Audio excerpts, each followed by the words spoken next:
이제 같이 말씀 나누겠습니다. 여러분, 교회에 항상 나오는 말 중에 하나가 뭐냐면요, 특히 이 연초에 많이 나오는 것 같아요. 한국 교회 위기다, 이런 얘기 아마 많이 들어보셨죠? 맨날 위기래요. 그러면서 이제 위기다라고 하고 대안하는 대안이 하나 있습니다. 항상 뒤에 붙는 수식어예요. 뭐냐면 초대교회로 돌아가자, 이런 얘기 들어보셨어요? 한국교회 위기다. 그래서 어디로 가세요? 초대교회로 돌아가세요. 근데 문제는 뭐냐면 돌아가자 돌아가자 외치는데 처음에 막 으쌰으쌰 해요. 근데 나중에 되면 흐지부지 되고 다시 돌아가요. 그러다가 또 다음 해가 되면 또 한국교회 위기다 또 얘기하고 또 어떻게 해요? 초대교회로 돌아가자, 또 이렇게 반복이 돼요. 근데 자꾸 강조하고 돌아가자 돌아가자 하는데 안 돼요. 교회는 안타깝게도 계속 내리막길을 걷고 있습니다. 뭐 지금뿐만이 아니에요. 2000년대 초반뿐만이 아니라 중후반뿐만이 아니라 90년대에도 끊임없이 나왔던 이야기가 뭐냐면 한국교회는 위기다, 초대교회로 돌아가자, 이 얘기가 끊임없이 나왔습니다. 어떻게 보면 이 오늘 말씀, 특별히 사도행전에 나타난 초대교회의 모습이 성경에서 제시하는, 그리고 모델이 되는 가장 이상적인 교회, 그리고 또 건강한 교회의 모습이기 때문에 우리가 위기를 느낄 때마다, 영적으로 각성을 할 때마다 맨날 하는 이야기가 뭐냐면 초대교회로 돌아가자, 이 이야기를 하고 있습니다.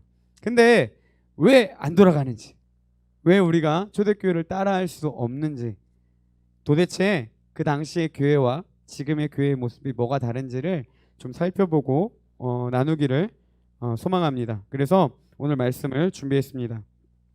먼저 초대교회에 세 가지 특징이 있습니다. 오늘 말씀에 세 가지로 구분해 볼 수 있는데, 첫 번째는 무엇이냐면요, 초대교회는 복음을 듣고 믿는 자들의 모임이 초대교회의 모습이었습니다. 그러니까 베드로가 이제 성령 충만함을 받고 사람들에게 예수 그리스도를 전합니다. 너희가 못 박히고 죄를 십자가에 매달린 그 예수가 주와 그리스도가 되신다, 이렇게 막 전해요. 그러니까 그 복음을 들은 많은 사람들이 찔림을 받습니다. 찔림을 받고 이제 물어봐요. 사도들과 베드로에게 뭐라고 물어보냐면 우리가 어떻게 해야 돼요? 우리가 어떻게 해야 돼요? 이렇게 물어봅니다. 그때 베드로가 이렇게 얘기해요. 38절에 보니까 베드로가 이르되 너희가 회개하여 각각 예수 그리스도의 이름으로 세례를 받고 죄사함을 받으라. 그리하면 성령을 선물로 받으리니. 그러니까 복음을 듣고 내가 죄를 하는 걸 깨닫게 된 거예요. 근데 어떻게 해야 되냐? 어떻게 되냐 물어보는 거예요. 그때 베드로가 뭐라고 대답하냐면 먼저 너희가 회개하라는 겁니다. 너희가 배척한 그 예수 그리스도, 외면한 채 나아갔던 예수 그리스도 앞에 발을 돌이키라는 거예요. 그 다음 두 번째가 무엇입니까? 예수 그리스도의 이름으로 세례를 받으라는 겁니다. 여러분, 지금은 약식으로 이제 물에 손을 얹고 머리에 안수해서 성부와 성자와 성령의 이름으로 내가 너에게 세례를 준다, 이렇게 하지만 원래 이 당시에 세례는 어떻게 주어졌죠? 침례라는 말을 쓰죠. 아세요? 혹시 보신 적 있으세요? 사람을 잡고 물에 담갔다가 다시 건집니다. 이거를 약식으로 이제 세례를 주는 거예요. 이해되시죠? 여기서 이 물은 뜻은 뭐냐면요, 죽음을 의미하고 있어요. 그러니까 담갔을 때는 나는 죽고 다시 살아났다 라는 표현입니다.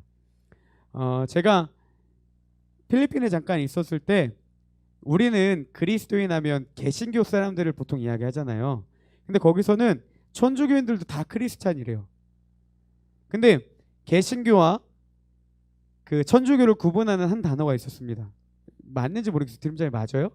내가 알기로는 뭐였냐면 본 어게인이라는 말을 쓰면 개신교 사람을 나타내는 표현이었거든요. 그러니까 거듭남이라는 뜻이죠. 다시 태어나다. 그러니까 이 세례를 받으라, 무슨 뜻입니까? 돌이켜서 나는 죽고 예수 그리스도를 믿는 믿음 안에서 살아가는 것, 이것을 이야기를 해주고 있습니다. 그러니까 세례는 그런 의미예요. 나는 죽고 예수님을 믿는 믿음 안에 살겠다, 이런 선언이 바로 세례 의식입니다. 그리고 두 번째로 뭐냐면 성령님을 선물로 받았습니다. 예수 믿는 자들에게 주어지는 축복이 무엇입니까? 바로 성령 하나님이 우리 가운데 내주하신다라는 거예요. 성령 하나님의 특징이 뭡니까? 우리와 함께 하시고 예수 그리스도를 믿고 돌이켜서 회개했잖아요. 그렇게 살아갈 수 있도록 우리를 도우시는 분이 성령 하나님이라는 거예요. 그래서 육신의 정욕을 제어할 수 있도록 도와주시고 예수님을 믿는 믿음으로 살아갈 수 있도록 우리를 끊임없이 도우시는 분이 바로 성령 하나님이십니다. 그러니까 초대교회는요, 복음을 아는 교회였고 또한 성령의 인도하심을 받는 교회 있다라는 것입니다. 마지막 세 번째는 뭐냐면 초대교회는요 믿는 자들의 수가 더해졌습니다. 이 베드로의 말씀을 듣고 회심하고 회개를 하고 세례를 받아서 돌이킨 사람들, 그러니까 예수님을 믿는 사람들이 몇 명이었냐면 신도의 수가 3천이라고 표현합니다. 그리고 47절에도 보니까요 마지막에 주께서 구원받는 사람을 날마다 더하게 하시니라. 그러니까 초대교회의 특징이 뭐냐면 믿는 자들이 많이 늘어났어요. 그리고 날마다 믿는 사람들을 하나님이 더하게 하셨다는 겁니다. 이런 축복이 있는 교회가 바로 초대교회였습니다. 자, 그러면 초대교회 세 가지 특징 얘기했습니다. 복음을 믿고 아는 자들, 이건 구체적으로 회개와 세례라고 했죠. 두 번째, 성령님의 선물로 받은 자들. 그리고 마지막 세 번째는 믿는 자들이 더해지는 축복이 있는 교회가 초대교회의 특징이었다는 겁니다. 그러면 이 세 가지 중에 지금 뭐가 없을까요? 뭐가 없기 때문에 우리가 초대교회로 돌아가자 외치는데 안 되는 걸까요? 뭐 복음? 문제 있을 수 있습니다. 요즘은 죄에 대한 이야기도 굉장히 싫어해요. 불편해요. 위로받고 싶고 또 하나님이 당신을 사랑하세요. 이런 말들을 좋아하고 축복을 좋아합니다. 네, 이해는 해요. 왜냐하면 요즘 시대가 너무나도 많이 강팍해졌기 때문에 저는 그것도 하나의 방법이라고는 생각을 합니다. 그렇지만 어찌되었던 이 복음에 대해서 이야기할 때 특히 죄 부분에 대한 부분을 이야기하기가 좀 꺼려하는 성향이 있기는 해요. 그렇지만 강조를 안 하지는 않아요. 이해되시죠? 자, 두 번째, 성령 충만함에 대한 강조가 약하기도 해요. 그렇지만 이야기도 해요. 그죠? 우리도 다 중요하다는 거 알고 있잖아요. 그럼 세 번째, 이게 진짜 문제라는 거예요. 제가 말씀을 준비하면서 이게 진짜 문제라는 생각이 들었습니다. 보세요. 베드로의 말을 듣고 복음을 듣고 41절에 보니까 신도의 수가 3천이라고 표현합니다. 그리고 47절에는 구원받는 사람을 날마다 더하게 하셨다라는 거예요. 근데 지금 교회가 계속 주목하는 건 뭐냐면요. 신도의 수가 3천이 아니라 그냥 모인 인원의 3천. 구원받는 사람을 날마다 더하게 하시니라가 아니라 날마다 사람을 더하게 하신 이거예요. 뭐가 빠졌냐? 예수 그리스도를 믿는 사람이 빠져버렸어요. 중요하지 않아요. 많이만 오면 되는 거예요. 예수 믿는 사람이 많이 늘어나는 게 중요한 게 아니라 어떻게든 교회만 많이 오면 되는 거예요. 이거에만 몰두해 있어요. 그러다 보니까 뭐가 빠져요? 복음이 빠져요. 사람에게만 주목되니까 하나님이 빠져버려요. 요즘 시대에 가장 중요한 거, 가장 문제되는 게 무엇입니까? 바로 예수 그리스도가 없는, 믿는 자가 없는 그냥 숫자만 고집하고 있다는 겁니다.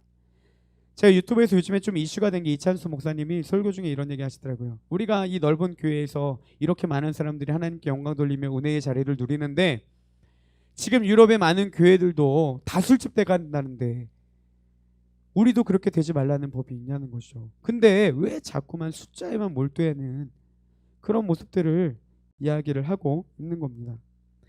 믿는 자의 수가 목적이 아니라 교회만 커지고 싶어하고 사람의 늘리는 일에만 자꾸 초점을 두니까 문제는 뭐냐면 초대교회로 나아가는 힘이 없다라는 사실입니다. 사랑의 교회 원로이신 오카노 목사님이 이런 얘기를 하셨어요. 한국에는요 3호가 있답니다. 제가 이게 설교 때도 몇 번 했던 것 같아요. 세 가지가 비어있대요. 그래서 3호 현상이라고 해요. 첫 번째 호는 뭐냐?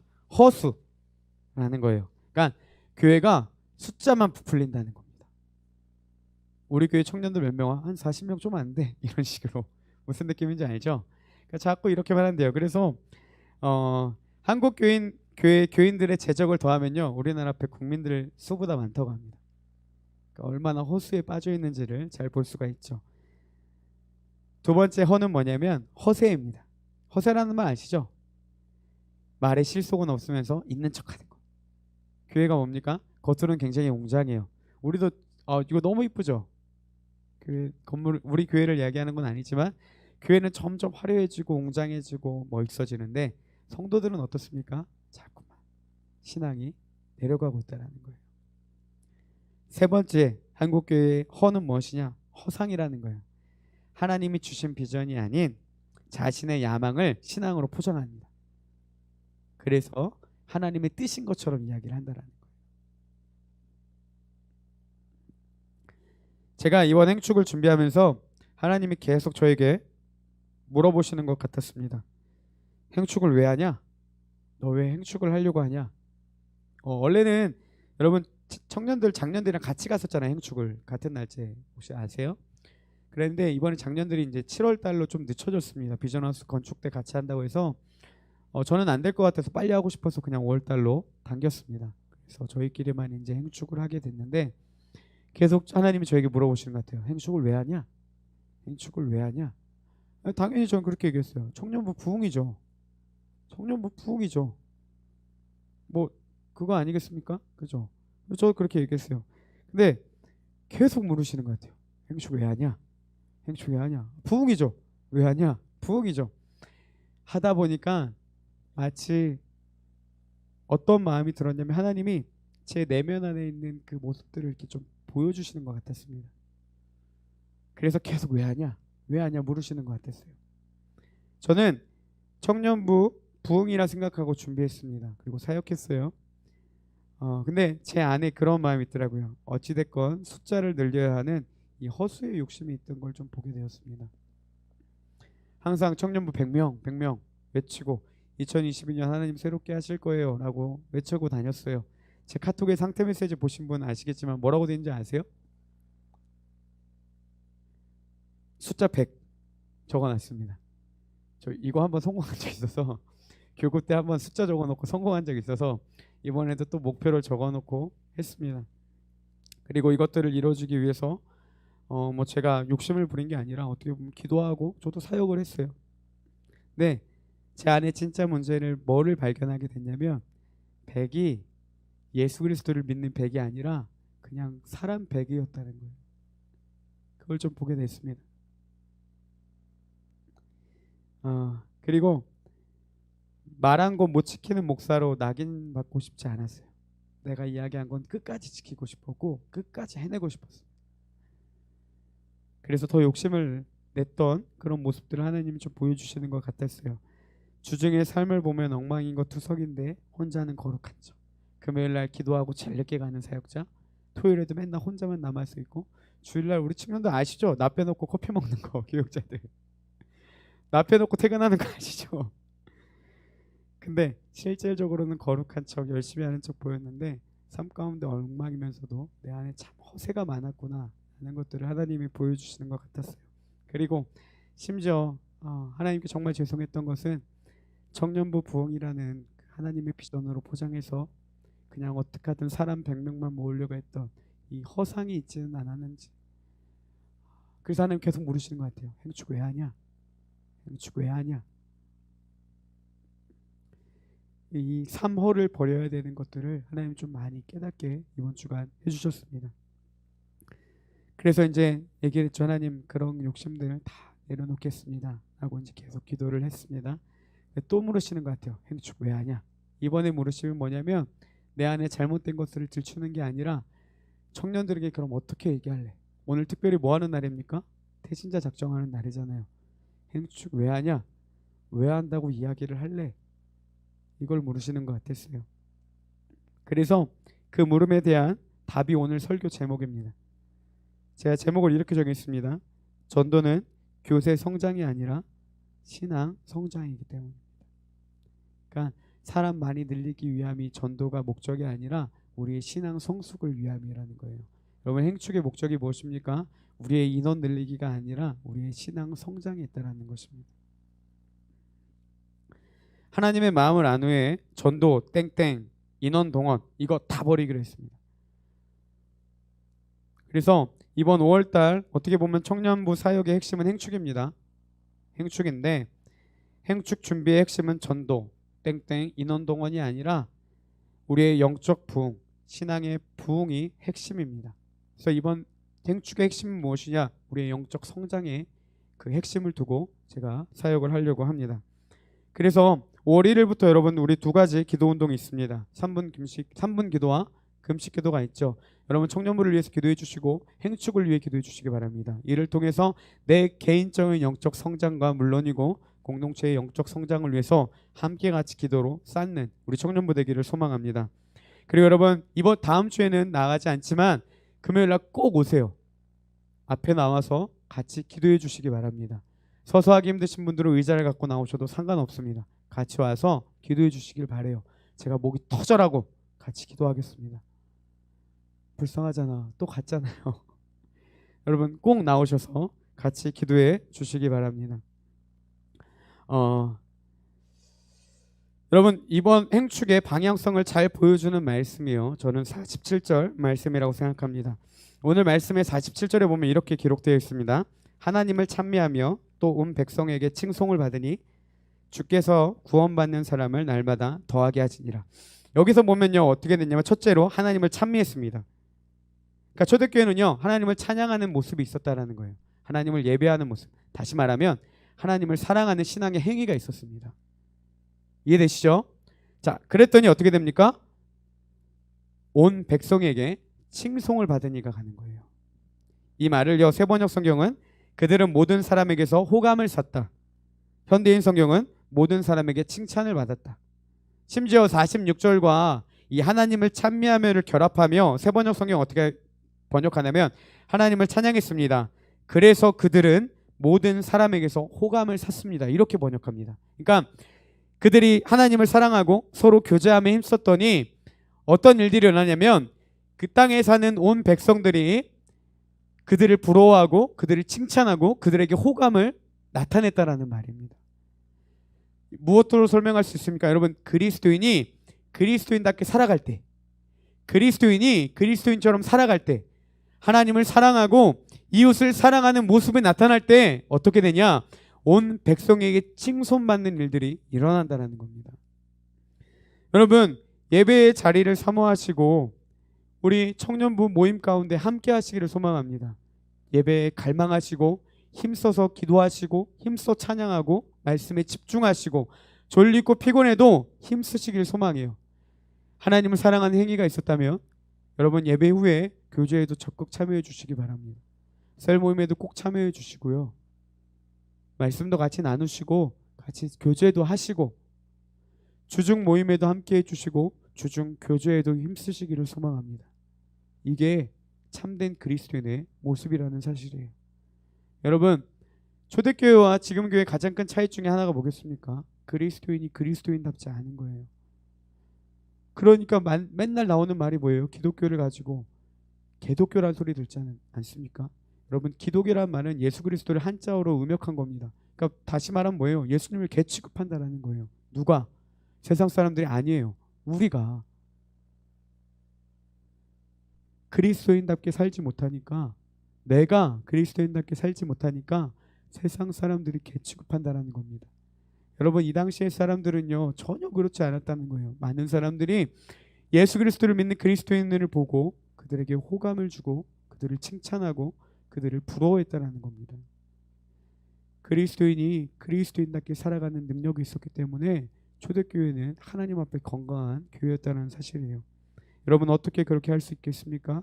우리가 공동체를 사랑하고 예배에 힘쓰고 하나님 사랑하는 행위에 힘썼다면 교제에도 힘쓸 때 우리 안에 그런 놀라운 은혜가 나타나는 겁니다. 그때 주어지는 축복이 무엇입니까? 그럴 때에 주께서 구원받은 사람을 날마다 더하게 하시는 축복이 있다라는 거예요.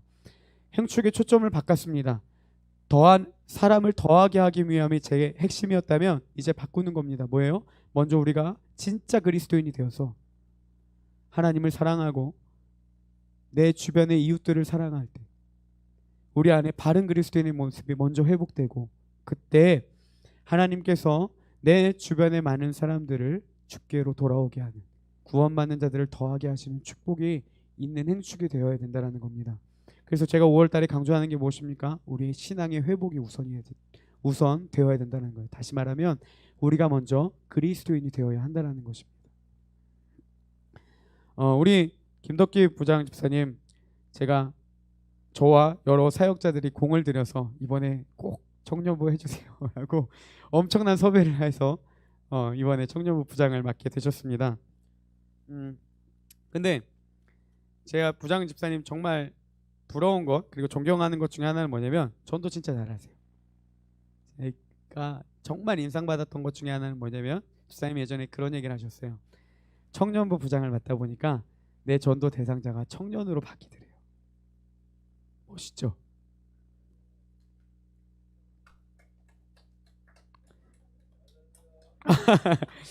네, 집사님이 꼭 하시는 말씀이 있었어요. 뭐였냐면 전도를 하니까요. 그 뭐랄까 내가 생활을 조심하게 된대요. 내가 예수 그리스도를 전하니까 그 사람 앞에서 내가 함부로 할 수 없대요. 그리고 뭐라고 말씀하시냐면 전도를 하니까 내 신앙이 성장한대요.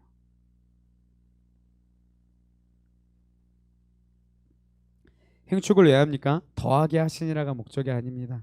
하나님을 찬미하며 또 온 백성에게 칭송을 받으니 이것을 이루기 위한 목적이라는 거예요. 여러분 전도에는 능력이 하나 있는데요. 그것은 뭐냐면 집사님 말씀하신 것처럼 내가 그리스도님을 선포하는 겁니다. 예를 들면 그런 거죠. 여러분 제가 안 합니다. 안 하는데 제가 뭐 오늘까지 담배를 폈어요. 그래서 이제 담배를 끊겠다고 여러분들에게 결단을 내립니다. 자 그럼 내가 아멘. 그럼 제가 너무 피고 싶은데 영민 형제를 볼 때마다 피겠어요, 못 피겠어요? 그러면 영민 형제랑 같이 있을수록 나는 담배를 안 피게 되겠죠. 이해되세요? 여러분들 삶의 모든 영역에서 만나는 모든 관계 가운데서 내가 예수 그리스도를 전한다고 생각해 보십시오. 함부로 행동할 수 있겠습니까? 전도는요 내 신앙생활의 안정장치가 된다는 거예요. 하나님이 계속해서 물으시는 것 같았어요. 왜 하는 거야? 나는 막 만들어냈습니다. 근데 이제 확실히 알 것 같아요. 여러분 전도는요 내가 그리스도님을 선언하는 것입니다. 내가 하나님의 뜻대로 살겠다는 결단입니다. 행축을 통해 기대하는 건 두 가지입니다. 첫 번째는 여러분 안에 복음이 회복되기를 축복합니다. 제가 금요일날 성령 집회 때 예배를 드리면서 마음이 되게 힘들었습니다. 왜냐하면 그 어느 날 이렇게 예배 드리는데 청년들이 좀 이렇게 지쳐 있고 힘들어 보이고 또 이 시간 많이 졸립잖아요. 피곤하잖아요. 그런 모습들을 이제 예배 드리는데 계속 떠오르는 거예요. 마음이 굉장히 많이 힘들었습니다. 내가 고민도 많이 됐어요. 더 해야 되는데 미안하지만 새벽 예배도 더 해야 되고 기도도 더 해야 되고 더 해야 되는데 왜 자꾸 힘들어서 갈 수가 없지? 그리고 이전까지 정말 열심히 했는데 그건 뭐지? 이런 생각이 들었어요. 막 사역의 한계를 많이 느꼈어요. 하나님 뭐죠? 뭐죠? 그때마다 제 마음에 좀 이렇게 평안함이 들었던 건 두 가지였습니다. 하나는 뭐냐면 그냥 끝까지 기도하면 된다는 거. 하나님 어떤 마음 주셨냐면 책임은 나에게 있는 게 아니라 하나님께 있다라는 거예요. 나는 그냥 하기만 하면 된다는 거. 그리고 착각하고 있었던 게 뭐냐면 인도자는 내가 아니라 하나님이시라는 거. 우리 청년들의 인도자는 하나님이시라는 거예요. 근데 내가 그걸 불안하다고 나보다 더 완전하신 그분이 우리 청년들을 이끄시는데 내가 혼자 막 불안한 거예요. 하나님은 그게 아니다라는 마음을 주셔서 굉장히 많이 편안했습니다. 여러분 이 얘기를 왜 했냐면 이번 행축이 우리의 신앙의 회복과 하나님의 그 선한 인도하심 있는 귀한 시간 되기를 축복합니다. 여러분 기대하는 마음으로 단순히 또 전도하래 이게 아니라요. 내가 먼저 그리스도인이 되는 과정. 그리고 주님께서 정말 이 초대교회의 아름다운 그 영광을 이곳 가운데 부어주시기를 소망하는 마음으로 같이 임해주시기를 소망합니다. 자, 두 번째는 뭐냐면요. 내 안의 모든 영역과 관계 가운데 내가 그리스도님을 선언하시는 것입니다. 여러분 나를 지키기 위해 다른 이들에게 내가 그리스도님을 선언하십시오. 그리고 뭐 거창하게 안 해도 돼요. 같이 한번 나와보라고. 여러분 오늘 태신자를 작정하시고 같이 기도하시고 그날 초청하시기를 소망합니다. 이게요 나를 지키는 무기라는 거. 두렵겠죠. 잘할 수 있을까? 괜찮아요. 책임은 하나님이 지십니다. 여러분 믿음으로 결단하시고 작정하시는 귀한 시간 되기를 주님의 이름으로 축복합니다. 이 시간 함께 기도하고 찬양하겠습니다.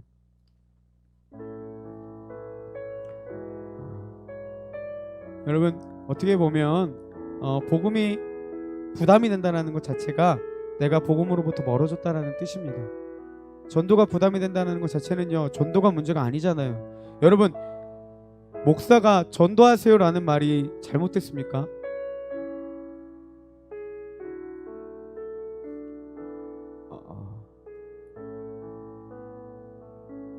예수님을 깊이 만났을 때 어떻게 전하지?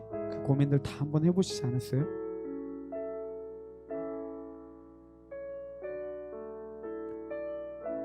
하지 말라는 거 시키는 거에 집중하시는 것이 아니라 하지 말라고 여겨지는 내 자신을 보고 하나님과의 복음의 관계가 먼저 회복되길 소망합니다. 다들 예수님 만났을 때 이 결단했을 것 같아요.